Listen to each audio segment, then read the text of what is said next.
नमस्कार. मी इथे आज बनवते फक्त एका घडीपासून हँड पर्स आणि तेही 3 कप्प्याची. तर इथे बघा, मी इथे एक कपडा घेतलेला आहे आणि त्याची रुंदी आहे 8.5 इंच. हे बघा 8.5 इंच आहे आणि त्याची पूर्ण उंची आहे 13 इंच आहे. त्याच मापाने मी दुसरासुद्धा कपडा इथं कट करून घेतलेला आहे आणि याच्या आतमध्ये मी फॉर्म वापरणार नाही. जे आपण बाजारातून ज्या बॅगा आणतो ना ते आहे. तर ही बघा, जशी प्लास्टिकची बोरी असते तशीच आहे, पण थोडीशी ही ट्रान्सपरंट आहे. आणि आत वापरण्यासाठी हे अस्तर आहे. हे दोन्हीही याच मापाचे आहे, 8.5 रुंदी आणि उंची 13 इंच. तर आता आपल्याला कसं करायचं आहे, हा आधी कपडा असा ठेवून द्यायचा आणि त्यावरती हे अस्तर ठेवून द्यायचं. मेन कपड्यावरती हे अस्तर ठेवून द्यायचं आणि प्लास्टिकची पिशवी.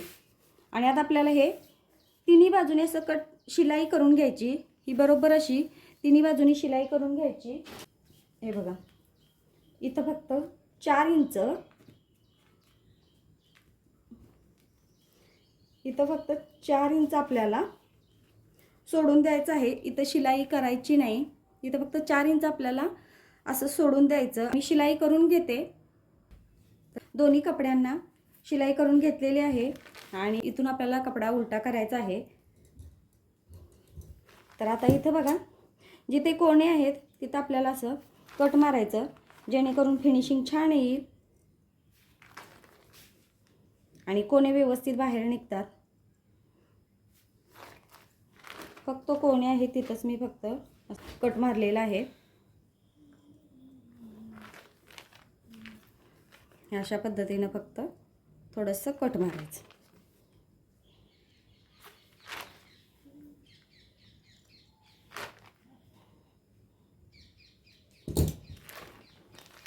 तर आता इथं बघा, इथून आता आपल्याला हा कपडा असा सरळ करून घ्यायचा आहे. ही प्लास्टिकची जी पिशवी आहे ती वरच्या साईडला करायची आणि ही दोन इथून आपल्याला हा कपडा सरळ करायचा आहे.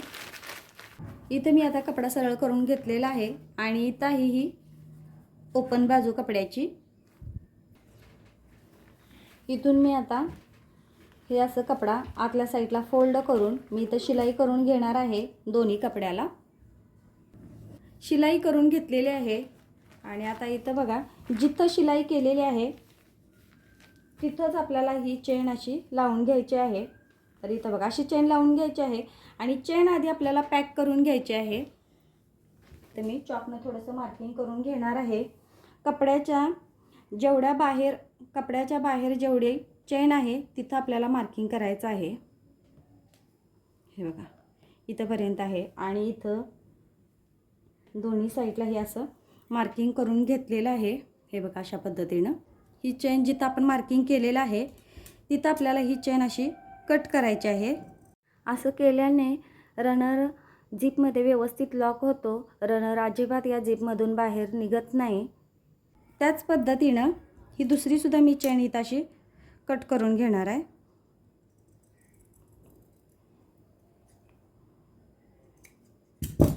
हे बघा, असं कट करून घ्यायचं. आता इथं बघा, हा जो कपडा शिल्लक आहे तो या पद्धतीनं असा घ्यायचा. हा मागच्या साईडनं असा फोल्ड करायचा आणि इथून हा इथं असा लावायचा हा कपडा आणि इथून शिलाई करायची. हे बघा, इथून अशी शिलाई करायची. तर इथं तुम्ही पाहू शकता, चारी बाजूला मी चेन अशी पॅक करून घेतलेली आहे. हा जो रनर आहे तो आपला बाहेर निघणार नाही. तर इथं बघा, या साईडला सुद्धा मी पॅक केलेला आहे आणि या साईडला सुद्धा पॅक केलेला आहे, जेणेकरून आपला हा रनर बाहेर निघणार नाही. तर वरच्या बाजूला इथं आपण शिलाई केली होती तिथंच आपल्याला ही चेन अशी लावून घ्यायची आहे. इथं मी चेन लावून घेतलेली आहे. तर इथं तुम्ही पाहू शकता, चेन अजिबात बाहेर पडत नाही. हे बघा, बाहेर निघत नाही चेन. इथं लॉक केल्यामुळं चेन अजिबात बाहेर निघत नाही. तर दोन्ही साईडला मी असं लॉक करून घेतलं. चेनसुद्धा व्यवस्थित इकडं कपड्यांना लावून घेतली. आता इथं काय करायचं, कपडा असा आपण उलट असा घ्यायचा, व्यवस्थित कपडा असा एकसारखा करून घ्यायचा आणि इथून आपल्याला हे बघा, इथून 1 इंच आणि इकडल्या साईडनं 1 इंच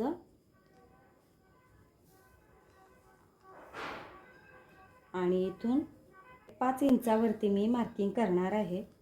तर इथे बघा 5.5 इंचावरती मार्किंग केलं आणि इथल्या साईडला सुद्धा 5.5 इंचावरती मार्किंग करून घेणार आणि हे बरोबर असा तिन्ही बाजूला असं शिलाई करून घ्यायचा जसा आपला बॉक्स तयार होतो.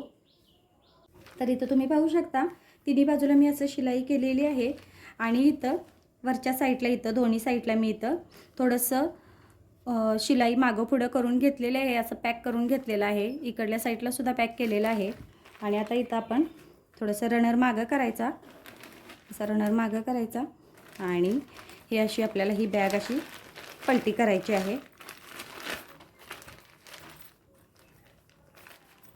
तर इथं बघा ही अशी बॅग पलटी झालेली आहे अशा पद्धतीनं, हे बघा आणि पलटी झालेली आहे. आणि इथून आपल्याला हा थोडासा कपडा आतल्या साईडला घालायचा. जिथं आपण बॉक्स तयार केला होता ती ही शिलाई आहे. तर हे 2-2 कपडे असे वेगवेगळे करायचे आणि इथून आपल्याला ही फक्त हे 2 कापड एकत्र करून इथे एक शिलाई करून घ्यायची आणि इथे एक शिलाई करून घ्यायची आणि ही अशी जागा ओपन ठेवायची. तर त्या दुसऱ्या साईडला सुद्धा त्याच पद्धतीनं करायचं आहे. इथून एक शिलाई करायची आणि इथून एक शिलाई करायची. फायनली आपली ही पर्स तयार झालेली आहे. तर इथं बघा मी पूर्ण आता चारी बाजूनी ही अशी शिलाई करून घेतलेली आहे. या साईडला सुद्धा थोडीशी शिलाई करून घेतलेली आहे आणि तर इथं बघा, तर इथे एक कप्पा असा झालेला आहे आणि इथे एक झालेला आहे आणि हा जो मधला कप्पा. तर बघा हे असे 3 कप्पे तयार झालेले आहेत. रेग्युलर यूजसाठी सुद्धा ही पर्स तुम्ही वापरू शकता. अशा पद्धतीने ही छान अशी सुंदर फक्त एका घडीमध्ये ही पर्स तयार झालेली आहे.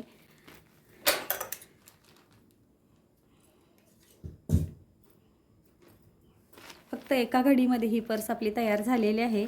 आतल्या साईडला तर खूप सुंदर असे 3 असे कप्पे तयार झालेले आहेत.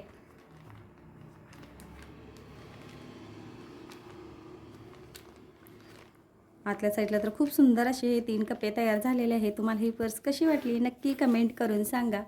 लाईक करा, शेअर करा, सबस्क्राईब करा. धन्यवाद.